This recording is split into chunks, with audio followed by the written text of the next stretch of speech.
ఈ సందర్భంలో కూడా పంట నష్టం జరిగినప్పుడు మనకి అనేక సందర్భాల్లో తుఫాన్లు వచ్చినప్పుడు అధిక వర్షాలు కురిసినప్పుడు ఈ ప్రాంత రైతులు కూడా చాలా నష్టపోయారు.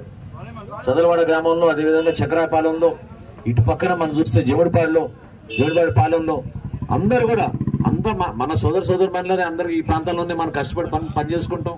కానీ రైతుల గురించి ఆలోచించి నిలబడిన ప్రభుత్వం మాత్రం ఈ 5 సంవత్సరాల్లో వైఎస్ఆర్సీపీ ప్రభుత్వం ఎట్టి పరిస్థితిలోనూ కాదు.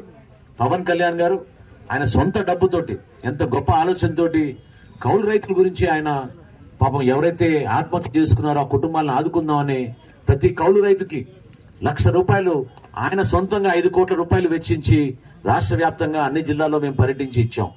అసలు గుంటూరు జిల్లాలో కూడా ఆత్మహత్య చేసుకున్నారంటే ఎవరు నమ్మలేరు. తూర్పుగోదావరి జిల్లాలో కూడా కౌలు రైతులు ఆత్మహత్య చేసుకున్నారు. అటువంటి పరిస్థితులు ఉంది. ఈ రోజున రైతాంగం నష్టపోతుంది. మనకి ఈ రోజున ఎక్కువగా ఉపాధి కల్పించేది రైతాంగం, రైతు సోదరులే.